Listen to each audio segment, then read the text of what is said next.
জয়পুরহাটের পাঁচবিবি উপজেলায় কয়দিনের অব্যাহত বৃষ্টিতে আমন ধানের ব্যাপক ক্ষতি হয়েছে। কৃষকরা ক্ষতির প্রভাব সামাল দিতে দুশ্চিন্তায় পড়েছেন।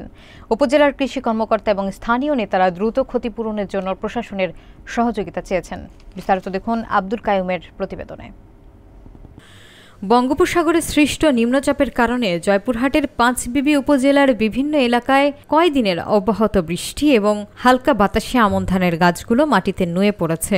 এ কারণে ধানের ব্যাপক ক্ষতি হয়েছে, বিশেষ করে পাকা ও আধা পাকা ধান, যা কেটে ঘরে তোলার আগে প্রাকৃতিক দুর্যোগে ঝুঁকির মুখে পড়েছে। নিম্নভূমি এবং রাস্তার পাশে জমিতে বৃষ্টির পানি জমে ধানের শীষ একেবারেই ডুবে গেছে। কৃষকরা জানিয়েছেন, পানির মধ্যে ধান কাটার ফলে শ্রমিক খরচ বৃদ্ধি পাবে এবং ফসলেরও ক্ষতি বাড়বে। এছাড়া আগাম শীতকালীন শাকসবজি ও রবি শস্য ক্ষতিগ্রস্ত হয়েছে। পাঁচবিবি উপজেলা কৃষি কর্মকর্তা মোহাম্মদ জসিমউদ্দিন জানিয়েছেন, জমিতে নুয়ে পড়া ধানের গাছগুলো গোছা করে বেঁধে দিলে ক্ষতি কিছুটা কমানো সম্ভব এবং জমিতে জমে থাকা পানি দ্রুত নিষ্কাশনের ব্যবস্থা নিতে হবে।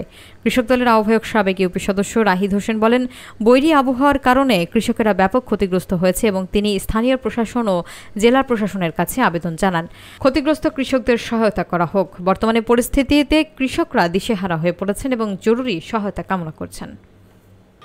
বাংলাদেশ জাতীয়তাবাদী কৃষক দল পাঁচবিবি উপজেলা শাখার পক্ষ থেকে আমি এই প্রত্যেকটা ইউনিয়ন এবং এলাকা পরিদর্শন করি।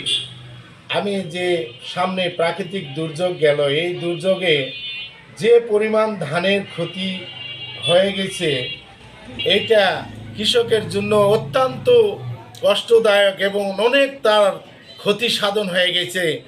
তাই আমি মাননীয় এই সরকার প্রধানকে অনুরোধ করতেছি এবং জোরদার দাবি জানাচ্ছি কৃষক দলের পক্ষ থেকে অন্তত এই কৃষকের কিছু ক্ষতি এবং যত ক্ষতি সাধন হয়েছে কিছু ক্ষতিপূরণ দেওয়ার জন্য আমি কৃষক দলের পক্ষ থেকে অনুরোধ করতেছি এবং জোরদার দাবি জানাচ্ছি। তাই আমি কৃষকের এই যে পরিমাণ ক্ষতির সংখ্যা, এটা একটু যেন সরকার পুষে দেয় এবং সরকার যেন এই যার কিছু অনুদান যেন এই কৃষকের মাধ্যমে দেয়া হোক।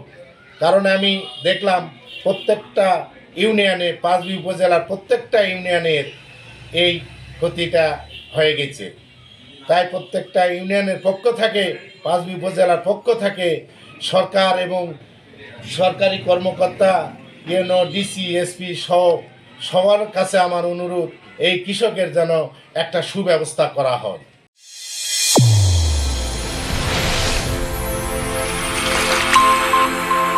চ্যানেল A1 হৃদয়ের স্পন্দন।